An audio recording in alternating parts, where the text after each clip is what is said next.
Hoje o Supremo Tribunal Federal cometeu um atentado contra a justiça brasileira, né? Cometeu um atentado contra a justiça brasileira. Porque, como vinha dizendo o Augusto agora na parte final do comentário dele, essa decisão da segunda turma, ela transforma em suspeito o doutor João Pedro Gebran Neto, desembargador do TRF-4, Tribunal Regional Federal da 4ª Região, que fez com o seu voto, que não só confirmou, como ampliou a sentença aplicada na primeira instância contra Luiz Inácio da Silva. Ele fez com esse voto didático, assistido pelo Brasil inteiro, o país despertar novamente. O Brasil frequentemente cai no sono, né?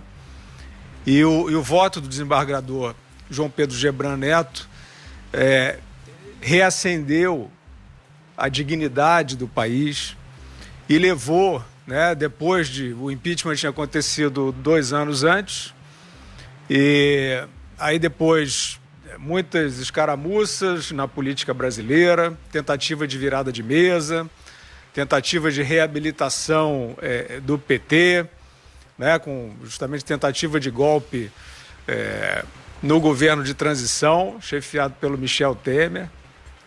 Não era o governo do PMDB, do Temer, do Renan Calheiros, era um governo da retomada das instituições pelo Brasil que trabalha. Essa agenda aí que a gente está tentando de novo agora, e que já tentou em outros momentos com outros partidos e outros presidentes, né? De vez em quando o Brasil consegue abrir aí um espaço entre os parasitas que lhe sugam o sangue no Estado e colocar a agenda que interessa à sociedade, que não tem padrinhos no judiciário, não tem padrinhos na imprensa, enfim, não tem esse vidão, né? Então aconteceu isso 2 anos depois do impeachment, que o STF também tentou atrapalhar. O STF interveio na Câmara dos Deputados durante o início da tramitação do processo de impeachment. O STF sempre tentou dificultar a Lava Jato. Isso é ostensivo.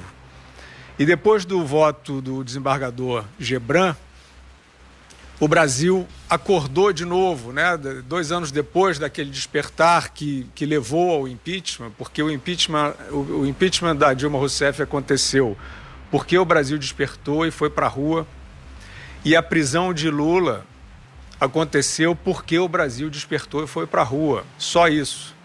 Quando o Brasil não desperta e não vai para a rua, o STF faz sempre esse papel, e não só o STF, né? Todos aqueles interessados em manter um status quo de privilégios, de clubes, né? Uma arregimentação de interesses particulares, que nós estamos cansados de conhecer, é antigo. Então, o que aconteceu foi que o Brasil foi às ruas em abril de 2018, e a ministra Carmen Lúcia, que presidia o STF e estava julgando o habeas corpus preventivo para evitar a prisão do Lula, olhou pela janela e viu o Brasil nas ruas. Ela fez algumas tentativas ali anteriores de declarar, de fazer falsos chamados à paz, porque a inflamação ali era positiva, era a inflamação da indignação da sociedade brasileira. E ela estava crescendo, e foi assim que o Brasil foi caudalosamente às ruas, né, das maiores manifestações da sua história. E a ministra Carmen Lúcia com recados, né? Eu lembro de uma frase dela: violência se combate com capacidade de amar, né? Essa é uma magistrada que presidiu a Suprema Corte, a máxima corte judiciária brasileira. E naquela oportunidade, então, a ministra Carmen Lúcia perdeu a oportunidade de dar o habeas corpus ao ex-presidente Lula. Mas se hoje nós estamos assistindo a ministra Carmen Lúcia dizer que o processo é viciado, que o juiz de primeiro grau é suspeito, ela não tinha lido, então, o processo? Isso tudo sobre o que ela fala hoje já estava consagrado, já estava consignado no processo. Ela não leu o processo quando negou, quando votou contra, quando não aprovou, enfim, poderia ter feito o habeas corpus preventivo, né, em favor do Lula, e o Lula foi preso. E o Lula foi preso apesar do STF, né? O Brasil sabe disso. E, evidentemente, que a ministra fez, né, uma coleção ali de alegações que eu considero um precedente gravíssimo, porque ela pega aspectos da conduta do juiz ao longo do processo.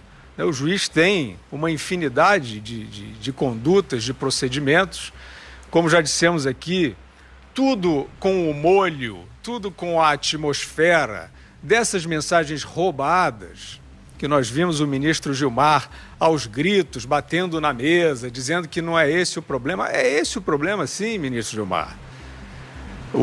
A atmosfera, a base, né, o ponto de partida, a verve que o STF encontrou para trazer essa tese estapafúrdia de um juiz suspeito depois de sentenças consagradas em 3 instâncias. Por isso que eu digo que é um atentado à justiça brasileira.